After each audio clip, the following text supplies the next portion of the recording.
Welcome to the Old Time Radio Westerns. I'm your host, Andrew Rhynes, and I'm excited to bring you another episode absolutely free. This is one of over 80 episodes released monthly for your enjoyment. Now, let's get into this episode.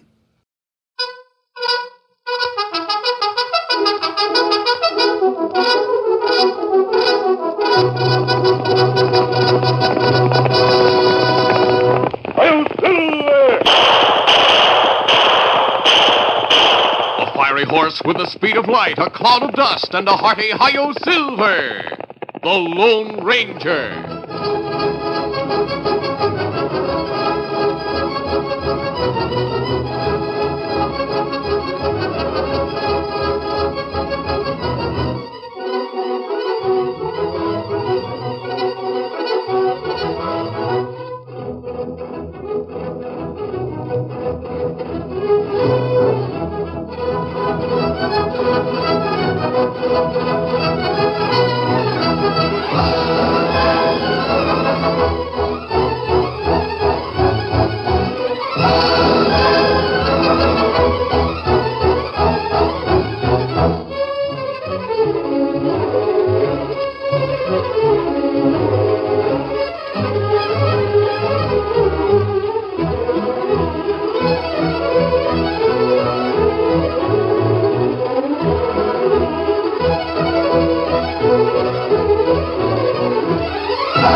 His faithful Indian companion Tonto, the daring and resourceful masked rider of the plains, led the fight for law and order in the early western United States. Nowhere in the pages of history can one find a greater champion of justice. Return with us now to those thrilling days of yesteryear. From out of the past come the thundering hoofbeats of the great horse Silver. The Lone Ranger rides again. Come on, Silver. Let's go, big fellow. Hi-yo, Silver! Hooray!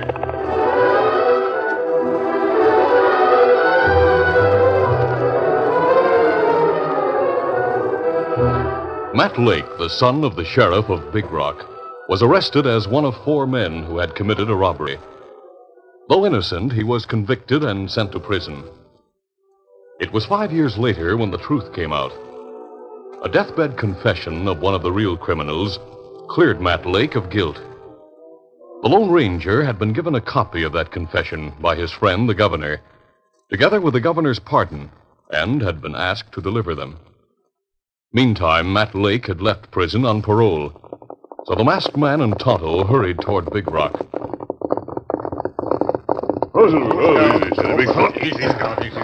They drew rein on the crest of a tree-covered hill near town.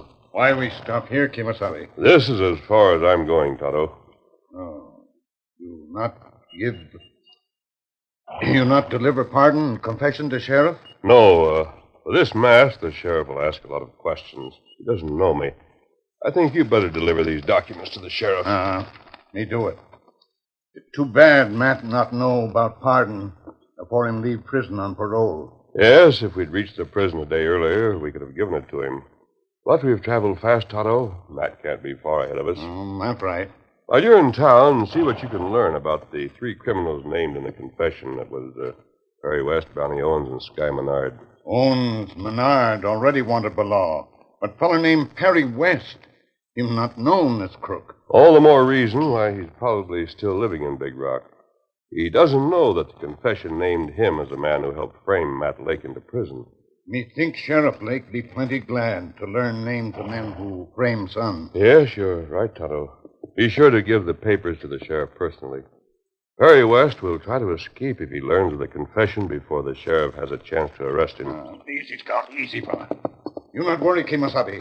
Me not give papers to anyone but Sheriff. I'll meet you here at sundown. Adios. Adios. Get him up, Scout.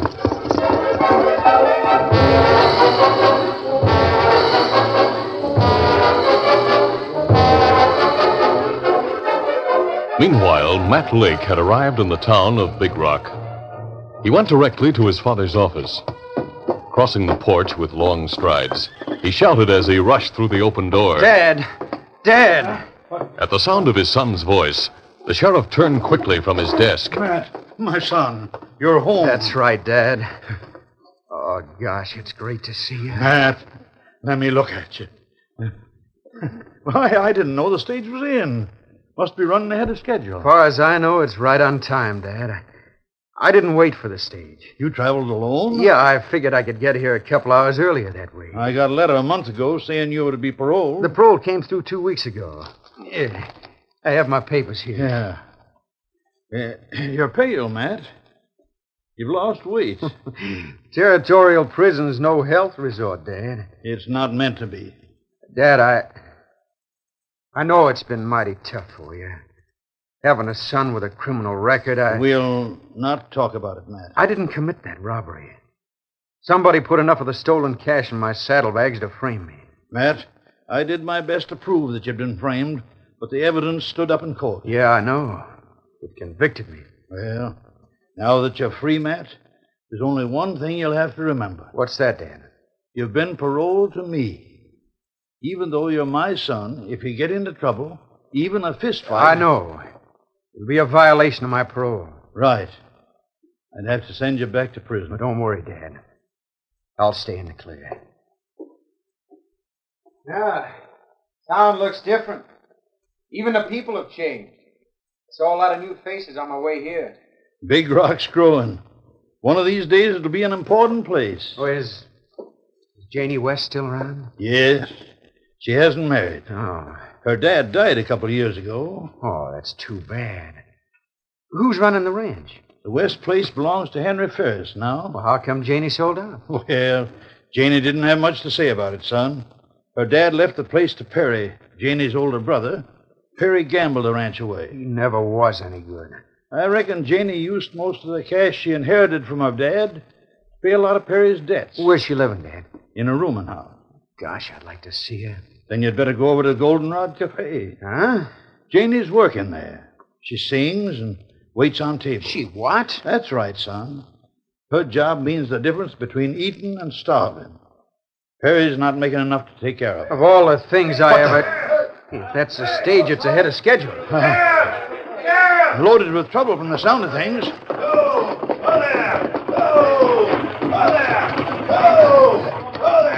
What's wrong, Hank? Sheriff, the stage was robbed.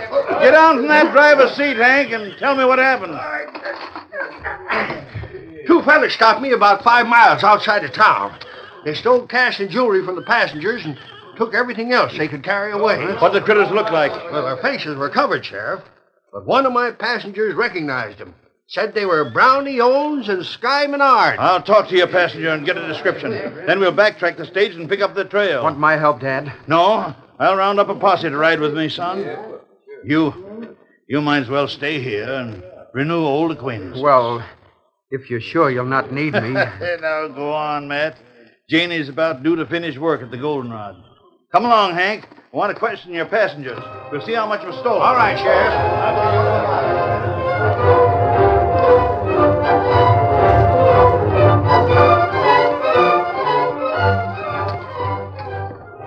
Janie West was alone in the Goldenrod Cafe when Matt came through the batwing doors. Matt Lake, I didn't know you were in town. Oh, I haven't been here long. How are you, Janie? Fine. Oh, it's so good to see you. Sit down, Janie. Let's talk. Oh, wait, Matt. Let me clear the tables. Mr. Horton doesn't like dirty dishes piled. Oh, is Horton around? He's in his office. Now, you sit right there. I'll be through in just a few minutes. Matt sat down to wait for Janie. A few minutes later, Tonto arrived in town and learned that the sheriff had left with a posse to search for stage robbers. While waiting for the lawman's return, the Indian made a number of inquiries about Brownie Owens and Sky Menard. People looked at the Indian with a curious expression but gave no information. Finally, he entered the Goldenrod Cafe directly across the street from the sheriff's office, where he had left Scout at the hitch rail. There were just two people in the cafe, a man and a woman who sat at a corner table. Tonto didn't know that the man was Matt Lake. He hesitated to interrupt their conversation, so he stood beside the door. Janie and Matt weren't aware of his presence. Oh, Janie, I was afraid I'd never see you again. When you didn't write, I hated to write and tell you about losing the ranch, man. Dad told me about it. What's your brother doing? Perry? Nothing. I've been so worried about him, Matt. I know he's headed for trouble, and I've tried to tell him so. He gets very angry whenever I talk about it. Janie! Who's that? It sounds like Perry. He must have come in the back way. Yeah. When I heard this polecat was back in town heading for the Goldenrod, I figured he tried to see you. Come on, Janie, we're going home. Oh, but Perry... Why shouldn't I see Janie? Ever since Dad died, your father's been following me around with sermons about gambling. I put up with him, but I don't have to put up with his convict son. You stay away from Janie. Perry, you have no right to... Shut up! What? All right, Tin Horn, I'm a convict. I'll see Janie until she tells me otherwise. I'm warning Save you. your warnings. Janie's old enough to pick her friends. He's right, Perry. Siding against me, huh, Janie? Well, Look out! Tonto, standing near the door, saw Perry West make a sudden grab at his holster. He could also see that Matt was unarmed. Before Perry could raise his gun, Tonto fired. The Indian's bullet struck Perry's gun, and the shot brought Mr. Horton, the owner of the Goldenrod, running from his office. As the young gambler reached for a knife he carried in his belt, Matt's fist connected with Perry's chin. Perry staggered and fell to the floor. What's going on here? Oh, Mr. Horton. Who fired that shot? Well, I reckon the Indian fired to keep Perry from drawing. Harry. This teller, Harry West? That's right, Injun. oh, my jaw. Come on your feet, Tin Why, Horn. you... That I saw you knock Perry down. Well, he had no call to draw on me. I'm not armed. Armed or not, you've been in town less than 2 hours, and you've started trouble already. I know the law. I know what trouble means to fellows like you. I'll see that you go back where you come from. Mr. Horton, you send me back to prison for what I just did? Yes. Oh, but Matt didn't start the fight. He's a troublemaker, and I'll file charges against him. I'll charge him with assault and battery. And I'll back you up, Perry. All right, Perry. Here's more assault to charge against me. No. Now I'm clearing out of this town for keeps. Matt, come back! Stop or I'll fire. Will you not? Now you hold my arm. You take that gun. While Perry West struggled to his feet, Tonto wrestled with Horton for the gun. Matt outside leaped to Perry's horse. Stop him! He's stealing my horse. Yes, I'd have stopped him, but for this Indian. You'd have shot him, Mr. Horton, if that Indian hadn't taken your gun. Well, it's too late to do anything about Matt. He's gotten away. Here, me give back gun. At that moment, a number of men who had heard the recent gunshot came through the front door to investigate. We're way down the street. What's going on? We heard a shot. What happened to you, Perry? Matt Lake knocked me down and stole my horse. And this redskin took my gun to help Matt escape. Who are you, Redskin? What are you doing in town? Me look for sheriff. Looking for the sheriff. A likely story. What's your business with the sheriff, Indian? Well, it private. Me wait in town till him come back. After what you did, this town's too small for you. We ought to ride him out of town on a rail. No. We're not doing anything like that. But we're making sure he clears out. Give me a hand, boys. Come on. Where's your horse, Indian? Me leave horse at hitch rack in front of sheriff's office. Take his gun, Luke. Right. Now we'll go to the hitch rail. Wait. Me go to sheriff's office and wait there for sheriff. We'll leave in town. Now grab his other arm, boys. All right, Horton. We'll escort him across the street. Me want to see sheriff. Me want to see Matt. We'll take care of Matt after you're out of town. Now move, Injun, or we'll drag you. With armed townsmen on both sides, Tonto had no choice. He walked from the cafe to the hitch rail. There, he was ordered to mount. Horton took the cartridges from Tonto's gun and said... Put these cartridges into your pocket, Injun. Right, here's your gun. Holster it and don't reload till you're out of town. Better get going. Start riding, Injun. Get out of town and stay out.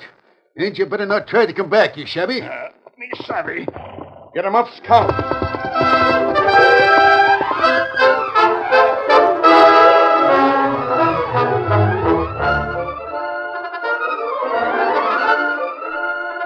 The curtain falls on the first act of our Lone Ranger adventure. Before the next exciting scenes, please permit us to pause for just a few moments.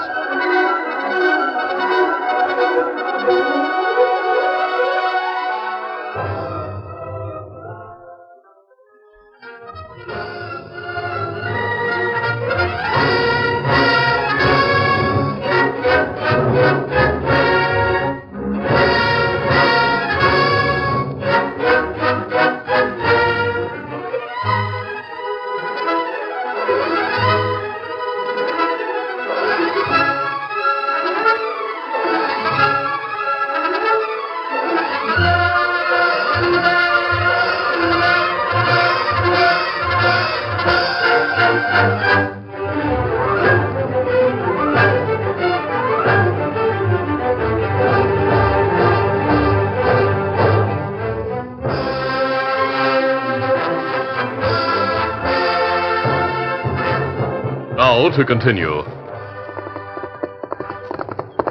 Oh, Scout, oh, fella. Easy, Scout, easy. Tonto rode hard to the place where he was to meet his masked friend.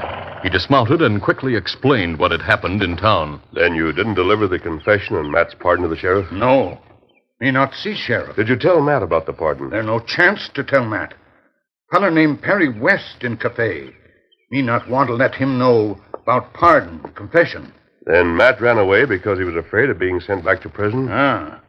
Well, Tonto, at least we know where Perry West is to be found. Him live in town. What we do now, Kemosabe? I'll have to give the documents to the sheriff. The sheriff out with posse. Him look for Brownie Owen and Sky Menard. Driver say them hold up stage. Well, that changes our plans, Tonto. Easy, steady, big fella. Easy, Scout, easy, fella. We'll circle town to reach the stage trail. We go after Brownie Owen, Sky Menard? Yes. When they're captured, we'll return to town for Perry West. Come on, Silver there. Up, Scout.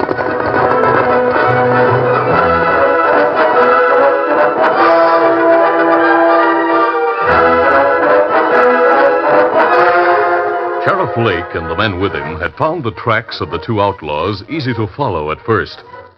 But when they reached rocky, hard-packed ground, the trail disappeared. The posse scattered to spread out the search. The sheriff was still looking for tracks when he was joined by Horton, the owner of the Goldenrod Cafe. After telling the lawman what had happened in town, Horton demanded that the sheriff go after Matt. We tried to find him, but he was smart enough to cover his tracks. Matt violated his parole, Sheriff. It's your duty to send him back to prison. Now, hold on, Horton. Matt wasn't even armed. He didn't need a gun with an armed redskin siding with him. We ran the engine out of town. But Matt's a convict. What's more, he stole Perry's horse to make his getaway. Horton, if I have to go after Matt, I'll have to give up the search for the crooks who held up the stage. It's a masked man. Say that engine. He's the one who sided with Matt in the fight at my place. His bullets smashed Perry's gun. Sheriff, I'd hate to smash your gun. Don't touch it. All right, mister. You have us covered. I knew that redskin was a troublemaker, but I didn't know he had outlaw pals. Tonto and I are not outlaws. The fact is, Sheriff, we're also looking for Owens and Menard. Why do you want them? They're wanted for the robbery your son paid for. What? These two documents are for you. Please read them, Sheriff. Well, why, it's a confession and a pardon. A deathbed confession signed by Duke Macon, one of 4 men who took part in a bank robbery 5 years ago. Duke Macon names Owens and Menard. He also names a 4th man who tipped off Owens and Menard and planted the evidence that convicted Matt. You're right, mister. The critter lives in Big Rock. This proves Matt's innocence. It shows It's a full pardon, Sheriff. Now, do I have to insist that we came here as friends of the law? I'm convinced, mister. Holster your guns. Thanks, Sheriff. Isn't Matt free? He's not on parole? Yeah, Horton. And you wanted me to send him back to prison. Well, I thought he... Any man has a right to defend himself when a no-good polecat like Perry West tries to draw on him. Perry wouldn't have had the nerve to go for a gun if Matt had been healed. But I thought Matt and this Indian... You thought? Did you think far enough to ask the Indian why he was looking for me? No, but... That do no good. Me give papers only to sheriff. Now that you've read the document, Sheriff, you understand why Tonto's business was private. Yeah, now I understand. Well, maybe I was too hasty. I'm sorry. You should be sorry. Now, unless you want to help us trail the stage robbers, clear out of here. soon as I get those two crooks, I'm going back to town and get Perry West. Perry West? That's right. What for? This confession says he's the one who's in cahoots with Owens and Menard. What? He's the man who helped those two rob the bank 5 years ago. Golly, that's news. I never suspected Neither it. does anyone else in town, yet. Are you going back to Big Rock? Oh, sir. I'll stay with you, Sheriff. And, Sheriff, you may count on Tonto and me. Thanks, mister. I can use help. The tracks of those two crooks have disappeared. Here, tracks here. You see place where Horseshoe makes scratch and rock? Where? Oh, you're right. Crooks go that way. Doggone, Tonto. With you to cut sign, we'll catch those crooks in no time. Steady, boy. Easy, Scout, easy, fella. Lead the way. We'll follow you. Come, Scout. Come Come on, Silver. Get up.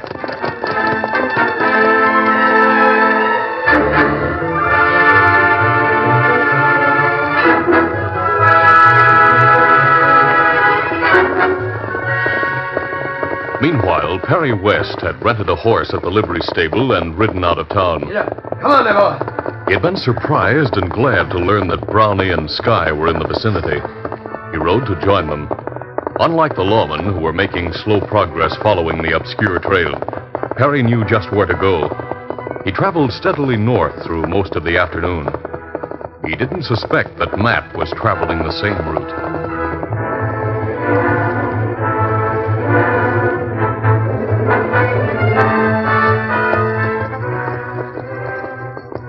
Matt rode slowly. His heart was filled with bitterness. The incident in the cafe meant that he must remain a fugitive or return to prison. He was far north of town, riding through the Arrowhead Hills. There were trees and brushwood on both sides of the trail. Presently, through the trees, he saw a cabin and drew rein quickly. To avoid being seen by anyone who might be in the cabin, Matt dismounted and led his horse off the trail and into the brushwood. He planned to go wide around the building, but suddenly he halted and tensed. He heard the hoofbeats of another horse coming over the trail he had just covered. From where he stood, Matt could watch the trail without being seen. Then he saw Perry West. I wonder if he's been following me.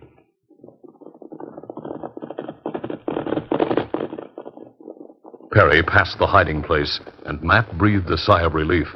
He moved to keep an eye on Janie's brother, and was surprised to see him draw rein at the cabin. Curious, Matt decided to investigate.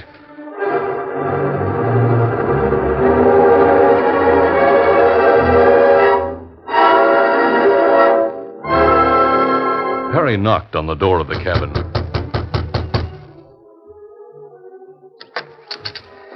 Hello, Brownie. What do you want? Don't you remember me? I'm Perry West. Oh, you're the kid who worked with us on the bank job in Big Rock. Who is it, Ronnie? Perry West, Sky. Come on in, Perry. Hello, Sky. Well, what are you doing here? I want to talk to you two. How'd you know where to find us? I came here twice when we were planning the robbery 5 years ago. You told me then you used it as a hideout. So when I heard that you'd robbed the stage, I figured you'd head for this place. You didn't follow our tracks? I didn't even look for tracks. Did you know you were recognized when you robbed the stage? We were? Sheriff and a posse are looking for you. We were careful to hide our tracks. Yeah, that holdup was a waste of time. All we got out of it was some jewelry and petty cash. Too bad. You know where we could make a cleanup as big as the bank robbery you pulled 5 years ago? No. I thought maybe that was why you came here. I came here because Matt Lake just got back to Big Rock today. He's out in parole. Matt Lake? He's the one I framed for the bank robbery. His father's a sheriff in Big Rock. Oh, now I remember him. What about him? We framed him once. Maybe we could do it again. How much cash is in it for Sky and me? Well, I don't know. I don't know what kind of a robbery you could pull, but there must be some way to get rid of him. What are you worried about, Perry? Well, he's hanging around my sister. I've had enough trouble with the sheriff without having his son to worry about. I want him out of the way. Well, then you get him out of the way. You'll help me or I'll tell the law what happened. I'll say you made me frame him. Double cross, huh? So you turn squealer. No, I didn't mean that. Put your gun away, Brownie. Think we'd trust you to leave here alive? You can trust me. I've kept quiet all this time. Crack him on the head with your gun barrel, Sky. Right. Don't come near me. Stay back. God, Brownie's going for his gun. There you got him. Someone may have heard that shot. We better clear out of here. What's the gunplay? What? Perry! Pray, stranger, you're covered. I'll close the door, Brownie. Why, you shot Perry. That's right. Was he a friend of yours? No, but Who are you? what do you care who I am? Hey, you're Brownie Owens. How do you know? I saw pictures of you in the warden's office while I was in prison. So you're a convict. Well, maybe I can use you. Not so fast, Brownie. I've seen this gent before. Yeah, who is he? His dad's the sheriff in Big Rock. But he said he'd been in prison. That's right. He's Matt Lake. Matt. Which side of the law are you on, Matt? I'm not on your side of it, Brownie. I'm giving you a chance to throw in with Sky and me. No, thanks. In that case, Matt, we'll have to shoot you. You're covered, Brownie. Brownie, the window. Mask man. Drop your guns. The sheriff and deputies were trapped. Drop your gun. Brownie, we're outnumbered. No use fighting those odds. You drop gun. Yeah, that better. Dad, how'd you find me? We were trailing these crooks, son. With Tonto cutting sign, we were able to follow them here. We were sneaking up on the place when we heard the gun play. Masked man got the drop on him at the window while the rest of us rushed the door. You got here just in time. Yeah, it looks like we got here too late for Perry. Who shot him? Brownie admitted to me that he shot Perry. But I don't know what Perry was doing here. I reckon I can figure out why he was here. Perry's known these crooks for 5 years. He worked with them to frame you on that bank robbery, son. What? How'd you know that, Sheriff? Your pal, Duke Macon, confessed to the robbery before he died. He named you two as well as Perry. So the double-crosser squealed. I'm glad he's dead. Dad, if these two crooks committed the bank robbery and Perry helped, then You're in the clear, son. The masked man brought your pardon from the governor. Oh, golly, Dad, that means the law doesn't have a thing on me. You're free. And if you ask me, the law owes you plenty. Matt, I know that when the folks in Big Rock hear the truth, they'll break their necks trying to make up for the time you spent in prison. Gosh, Mr. Horton. Doggone it, I'm sorry for the way I acted at the cafe. Oh, forget it. Wait till I tell Janie. Oh, poor Janie. Dad, we'll have to tell her about Perry. Yeah, she'll feel badly, Matt, but I don't think she'll be surprised. She knew Perry was heading for trouble. Sheriff, you'll have help taking your prisoners back to Big Rock. That's right, mister. My deputies and Horton and Matt will help me. You bet. Then you'll not need Tonto and me. Good luck to you, Matt, and adios. Thanks, mister. Adios. Adios. Dad, who is that masked man? He's a friend of yours, Matt. I know the Injun. He's the one who sided with me in the fight at the cafe, but that masked man... Why, Matt, that masked man is a Lone Ranger.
This is a feature of the Lone Ranger Incorporated, created by George W. Trendle, produced by Trendle Campbell Muir Incorporated, directed by Charles D. Livingston, and edited by Fran Striker.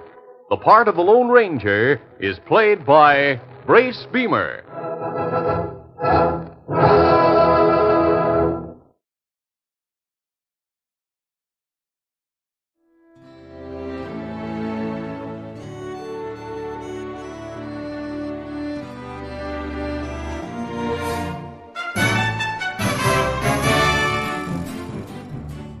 This has been a presentation of OTRWesterns.com, and we hope you enjoyed.